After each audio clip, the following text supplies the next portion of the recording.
Mark Carney, the Prime Minister of Canada, gave a stern and candid warning to the rest of the world at the World Economic Forum. The audience, flabbergasted, gave him an unheard of standing ovation.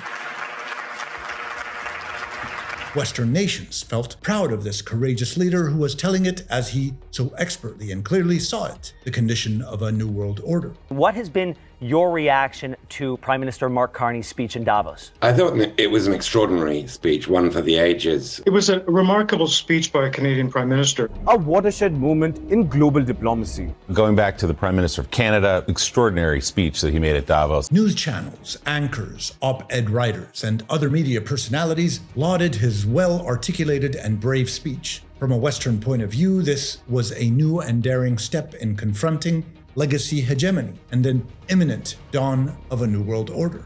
Today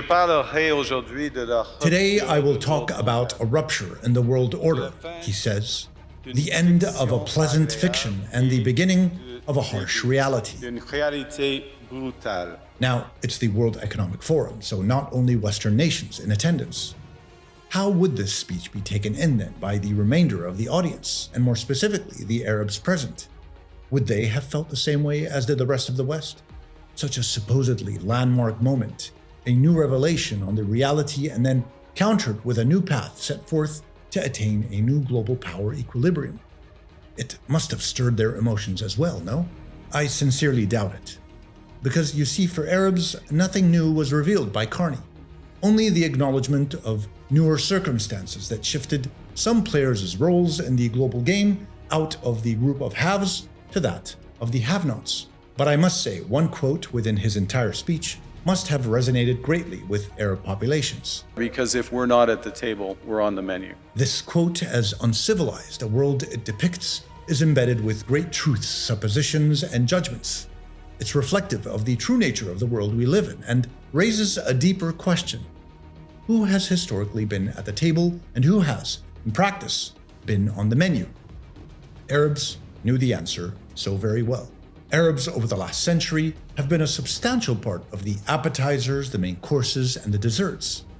And now that the tides have turned, the only words I imagine Arabs possibly relaying to this newly created group of Western have-nots is, "Welcome to the party, pal!"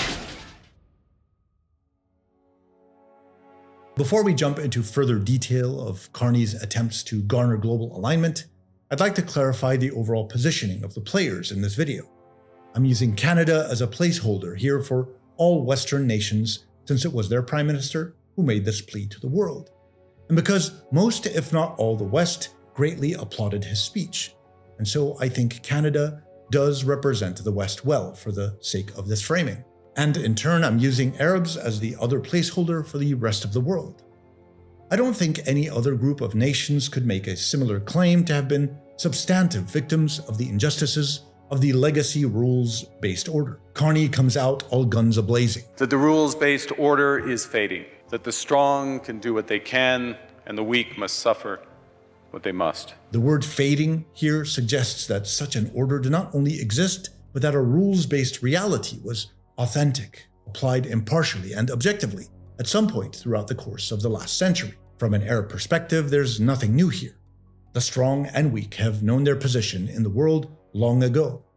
The key analytical point and takeaway extracted by Arabs is not whether rules existed or not, but in their selective application across regions and conflicts.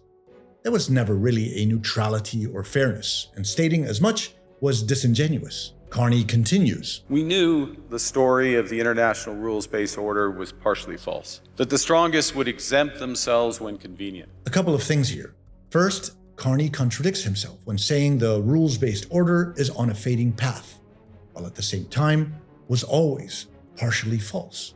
That the application of law constantly varied depending on who was the accused and who was the victim. And we knew that international law applied with varying rigor depending on the identity of the accused or the victim. This fiction was useful. So I don't get it. How can a rules-based order work so well throughout a certain part of history, yet at the same time be partially false? He then goes on to admit that this was a useful stage.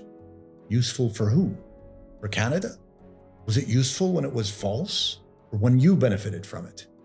And at whose expense? Carney makes these statements without considering or taking into account the costs or burdens of this usefulness, and upon who they ultimately would burden.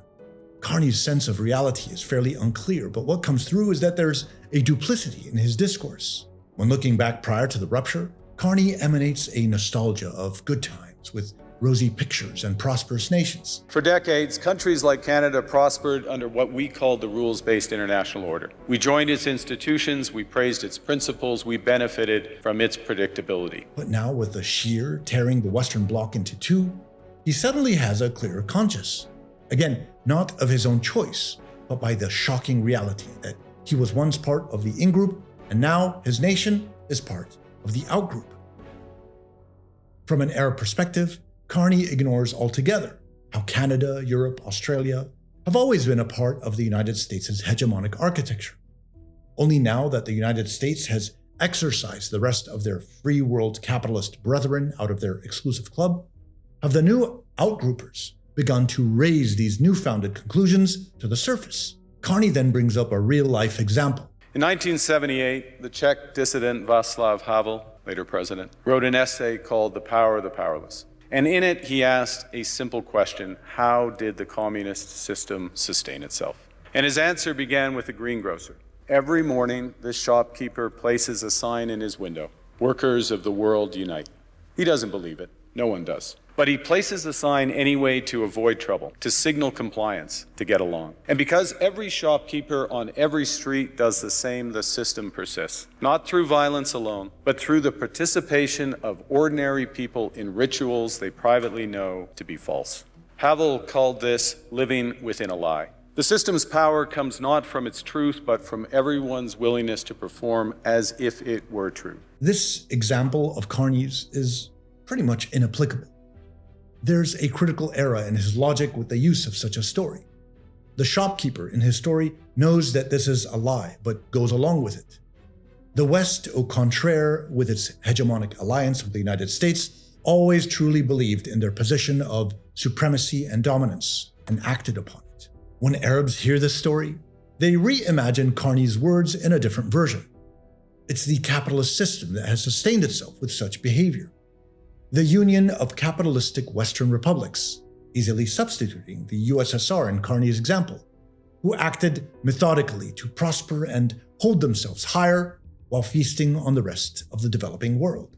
Living with a lie is one thing, acknowledging it as a lie, but nonetheless going along with it. And the difference here is that the West didn't think it was a lie at all. They believed it to be the status quo and the only reality, a foregone conclusion of those with power over those without. So his reasoning is flawed, and the hegemonic existence of the West is in no way comparable to that of the Havel story. On the opposite side of the spectrum, Arabs have lived this reality for many decades, and yet Canada was silent. And when the unrelenting hegemonic leader goes, you know who that is, and the White House returns to relatively familiar modus operandi, so will return the West to a preferred hegemonic bloc, and the blinders will come back on. But in the meantime, since Canada is now part of the outgroup, Carney states, First, it means naming reality. Stop invoking rules-based international order as though it still functions as advertised. A simple question here to Mr. Carney. If you're not a hegemon, but have historically been a solid partner of one and have benefited greatly from it, does that make you any less a hegemon? You were once part of the powers that negotiated outcomes, yet now are a part of those who are shaped by them. I really do appreciate you taking the time and watching the Kennedy Chronicles. Please do join our community by subscribing so that you don't miss out on any content regarding the Arab and Muslim history, identity, and modern condition. And if you really do enjoy the channel week in and week out and would like to support us even further, please do join us at our YouTube membership program as well as on Patreon. Thanks again. If we go back along history, let's say over the past 6 to 7 decades, it can easily be demonstrated how Canada's policies, words, and actions repeatedly resonated alongside the Western hegemonic bloc. Two geopolitical timelines clearly exhibit Canada's indulgences as a hegemonic ally. First, that of Israel-Palestine, and second, the energy-related aggressions in the Arab and Muslim world over the past 70 years. Yet Carney clarifies that it's only now that The multilateral institutions on which the middle powers have relied, the WTO, the UN, the COP, the very architecture of collective problem solving are under threat. as if the mechanisms for problem-solving global conflicts and injustices had been on the up and up since their inception. If we look at Israel-Palestine, Canada has never wavered from its blind support for Israel, not as an independent policymaker, but as part of the pro-Western alignment. The post-1967 unanimously voted on UN Security Council Resolution 242, when Canada was coincidentally an elected council member at the time, has been ignored time and time again and unapplied to this day. Principled in our commitment to fundamental values, sovereignty, territorial integrity, the prohibition of the use of force except when consistent with the UN Charter, and respect for human rights. Have we heard any statements from Canada since this vote? Any escalation to have Israel abide by their own vote in the Council? None. Yet, Carney complains that the architecture is only now under threat. And if we examine the wars that the hegemonic West have triggered in destabilizing many Arab regional countries like Iraq or Libya, you can be rest assured that Canada, if it did indeed play no active role militarily, did indeed provide the diplomatic cover for the hegemon. We can go into many more examples along these two geopolitical timelines, but you catch my drift. Ultimately, what Carney doesn't say explicitly, but can be inferred between his eloquently spoken lines, is that the international law-based order was never to be for the Europeans or the Americans or the Canadians. It was for everyone else. Not the United Nations, not the WTO, not the ICC or the ICJ, nor for the AIEA. None of them had authority or power over the West. Is it true that US Senator Lindsey Graham said to you on a conference call on May the 1st, 2024, the ICC is for Africans? In fact, he went further. He said this court is for Africa and thugs like Putin. It is not for democracies like Israel and the United States of America. Arabs won't shed a tear for any of Carney's illuminations or complaints. Because if the quote-unquote middle powers now feel undermined, threatened, or subjugated, then what's left to say for those positioned below them within the global power game? My last reflection on Carney's speech is regarding this newly captioned term, middle power. If I were to ask him what he meant by this, then he would most likely say that this defines a less powerful nation jockeying between two greater powers. In his opinion, every country now, other than the global powers, are middle powers. It's building coalitions that work, issues by issue, with partners who share enough common ground to act together. In some cases, this will be the vast majority of nations. This middle power distinction is an attempt to mask the fact that there were only ever two groupings previously, the haves and the have-nots.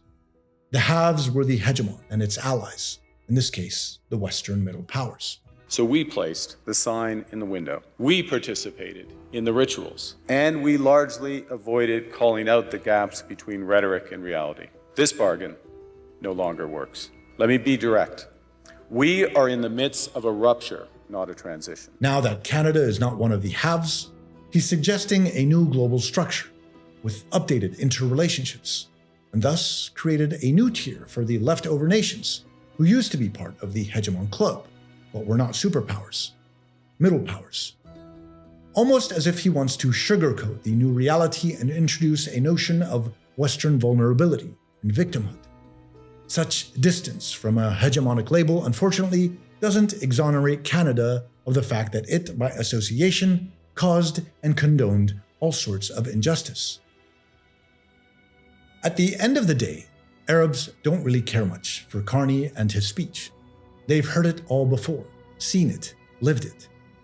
Things really don't change when Western preachers of freedom, equality, justice, and humanity say one beautiful and honorable thing, but who at the end take another, typically inhumane and incorrigible action. For Arabs and their countries, Carney repeated what many Arabs have known and said over and over again for many decades.